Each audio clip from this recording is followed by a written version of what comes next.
ఓం శ్రీ మాత్రే నమః. ఛానల్లోకి స్వాగతమండి.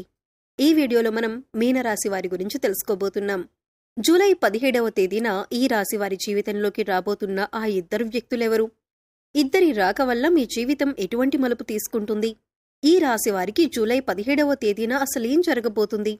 మీరు వినబోతున్న వార్త మీకు ఆనందాన్ని కలగజేస్తుందా లేదా అనే అంశాలతో పాటుగా ఈ సమయంలో మీరు చేసుకోవలసిన దేవతారాధన, అలాగే పాటించవలసిన పరిహారాల గురించి వివరంగా తెలుసుకుందాం. కానీ అంతకంటే ముందుగా మీరు కనుక మన ఛానల్ని ఇప్పటివరకు సబ్స్క్రైబ్ చేసుకోకపోతే సబ్స్క్రైబ్ చేసుకొని పక్కనే ఉన్న బెల్ ఐకాన్ నొక్కి ఆల్ సెలెక్ట్ చేసుకుంటే మేము ఇలాంటి వీడియోస్ అప్లోడ్ చేయగానే ముందుగా మీకు నోటిఫికేషన్ వస్తుంది. ఇక వివరాల్లోకి వెళ్ళిపోతే, ఈ రాశివారు చాలా సున్నితమైన స్వభావాన్ని కలిగి ఉంటారు. చూడటానికి ఈ రాశివారు బయటికి కనిపించినా కూడా వీరితో ఎక్కువగా పరిచయం ఉన్నవారికి వీరి గురించి బాగా తెలుస్తుంది. ఎందుకంటే వీరంత సున్నితమైన మనసుని కలిగి ఉంటారు. ఎప్పుడూ ఇతరులకి మంచి జరగాలి అని కోరుకుంటారు. తమకి ఉన్నంతలో ఎదుటి వ్యక్తికి సహాయం చేయాలి అనే మనస్తత్వాన్ని కలిగి ఉంటారు. ఇలాంటి ఎన్నో మంచి లక్షణాలు ఉన్న ఈ రాశివారికి ఒక చిన్న ఇబ్బంది కూడా ఉంటుంది.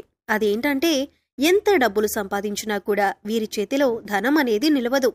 ఏదో ఒక రూపంలో ఖర్చయిపోతూ ఉంటుంది. అయితే ఆ ఖర్చు చూడటానికేదీ కూడా వృధా ఖర్చు అనిపించదు. అంటే ఉదాహరణకి మీరు ₹1 సంపాదించారనుకోండి, అది ఖర్చవటమే కాకుండా ఇంకా ₹10 ఖర్చు కనబడుతూ ఉంటుంది. దీనివల్ల ఆర్థిక ప్రణాళిక అనేది ఈ రాశివారికి ఇబ్బందిగా మారుతుంది. ఇక ముఖ్యంగా ఈ రాశివారి జీవితంలో కొత్తగా ఇతర వ్యక్తుల పరిచయం వల్ల వీరి జీవితం మలుపు తిరగబోతుంది. సాధారణంగా మనం చూసుకుంటే మన జీవితంలోకి ఎవరైనా కొత్త వ్యక్తి వచ్చినప్పుడు మన జీవితం మలుపు తీసుకుంటుంది.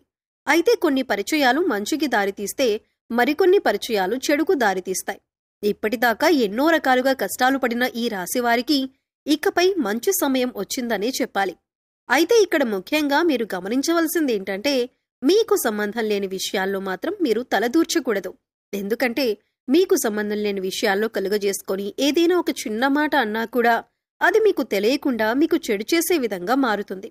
ఇటువంటి ఒక పరిణామం వల్ల మీరు జీవితంలో ఇబ్బంది పడే అవకాశం ఉంటుంది. ఇక ప్రతిరోజు కూడా మీరు ఎంతో బిజీ లైఫ్ స్టైల్ని కలిగి ఉంటారు. ఇటువంటి సందర్భంలో మీరు అనవసరమైన విషయాల్లో జోక్యం చేసుకోవటం వల్ల మీ పనుల్లో ఆటంకాలు కలగటం మాత్రమే కాకుండా శత్రువుల్ని కూడా మీరు కొని తెచ్చుకున్నవారవుతారు. ఒక రకంగా చెప్పాలంటే ఇప్పటికే ఈ రాశివారికి శత్రువులు ఎక్కువ.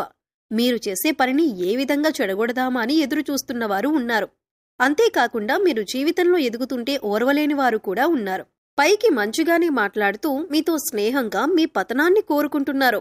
మరి ఇటువంటి సమయంలో ఇద్దరు నూతన వ్యక్తుల పరిచయం మీ జీవితాన్ని మలుపు తిప్పుతుంది అనటంలో ఎటువంటి సందేహం లేదు. వీరి పరిచయం వల్ల మీకు మంచి జరగబోతుంది. ఇక ఇద్దరు వ్యక్తులు మీ జీవితంలోకి వచ్చారని ఎలా గుర్తించాలి?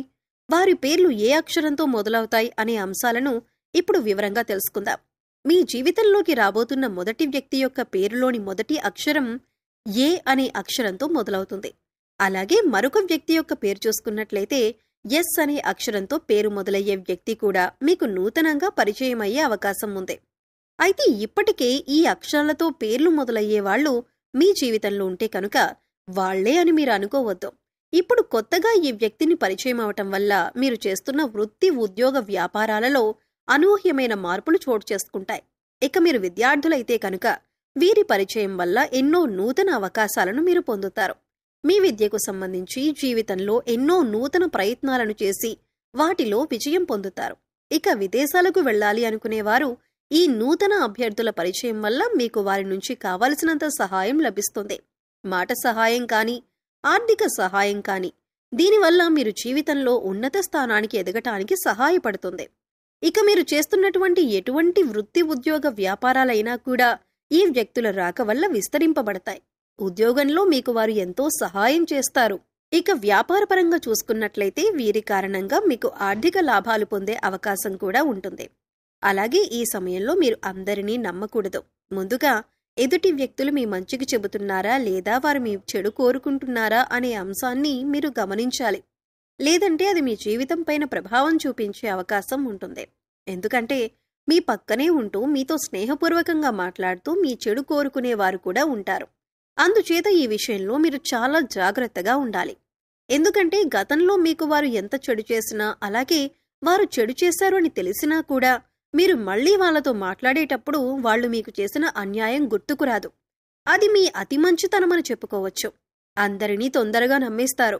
అలాగే అందరూ మనవాళ్లే అని అనుకుంటారు. అయితే ఎప్పుడూ కూడా అతి మంచితనం అనేది ప్రస్తుత సమాజంలో మంచిది కాదు. అది మీ చేతకానితనమని అందరూ అనుకుంటారు. అందుచేత ఈ విషయంలో తగిన జాగ్రత్తలు తీసుకోండి. ఇక ఏదైనా వ్యాపారంలో కొత్తగా పెట్టుబడి పెట్టాలి అనుకుంటే మాత్రం ఈ సమయంలో మీరు ఇతరుల మాట విని తొందరపడి పెట్టుబడి పెట్టొద్దు. కనీసం మీరు అనుభవజ్ఞుల సలహాలను పాటించాలి. అలాగే మీ ఇంట్లో పెద్దవాళ్ల మాట విని వారి మాట ప్రకారం నడుచుకోవటం వల్ల నష్టాలను తగ్గించుకోవచ్చు. లేదా ఇతరులు చెప్పారు కదా మనం చేసేద్దామని తొందరపాటుతనంతో నిర్ణయం తీసుకుంటే మాత్రం నష్టాల్లో పడే అవకాశం ఉంటుంది.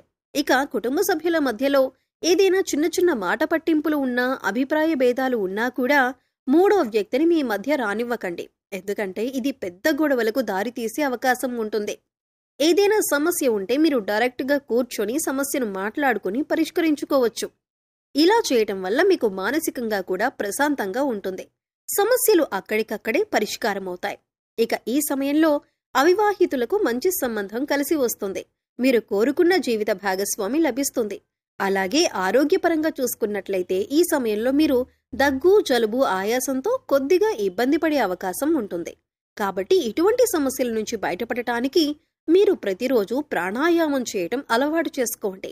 విద్యార్థులు ఓవర్ కాన్ఫిడెన్స్తో కాకుండా చక్కగా మీరు చదివే దాని గురించి అవగాహన తెచ్చుకొని ఒక ప్రణాళికాబద్ధంగా చదవటం వల్ల మీరు పూర్తిగా సిలబస్ కంప్లీట్ చేసుకొని విజయం సాధించే అవకాశాలు ఎక్కువగా ఉన్నాయి.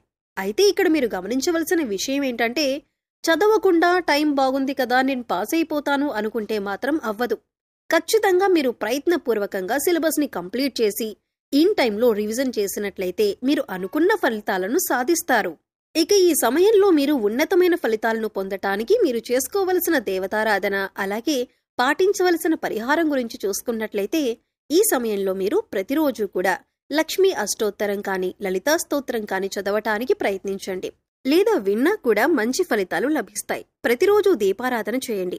ఇష్టదైవ నామస్మరణ చేయండి. హనుమాన్ చాలీసా ప్రతినిత్యం చదవటం వల్ల శత్రువుల నుంచి బయటపడతారు.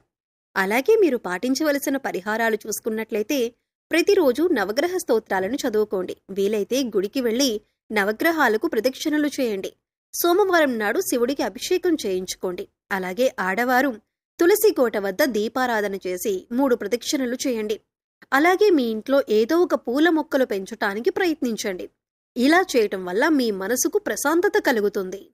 సో చూశారు కదండి, జూలై 17వ తేదీన మీనరాశి వారి జీవితం ఎటువంటి మలుపు తిరగబోతుంది. అలాగే ఈ సమయంలో 2 వ్యక్తులు పరిచయం కావటం వల్ల ఈ రాశి వారికి మంచి జరుగుతుందా లేదా చెడు జరుగుతుందా అనే అంశాలతో పాటుగా ఈ సమయంలో మీరు చేసుకోవలసిన దేవతారాధన, అలాగే పాటించవలసిన పరిహారాల గురించి ఈ వీడియోలో మనం వివరంగా తెలుసుకున్నాం కదా. ఈ వీడియో మీకు నచ్చినట్లయితే లైక్ చేయండి. మీ ఫ్రెండ్స్ అండ్ ఫ్యామిలీ మెంబర్స్లో మీనరాశి వారు ఉంటే వారితో ఈ వీడియోని షేర్ చేసుకోండి. అలాగే ఇప్పటి వరకు మన ఛానల్ని కనుక సబ్స్క్రైబ్ చేసుకోకపోతే సబ్స్క్రైబ్ చేసుకొని పక్కనే ఉన్న బెల్ ఐకాన్ నొక్కి ఆల్ సెలెక్ట్ చేసుకుంటే మేము ఇలాంటి వీడియోస్ అప్లోడ్ చేయగానే ముందుగా మీకు నోటిఫికేషన్ వస్తుంది. మరో చక్కటి వీడియోతో మళ్ళీ కలుద్దామండి. ఓం శ్రీ మాత్రే నమః.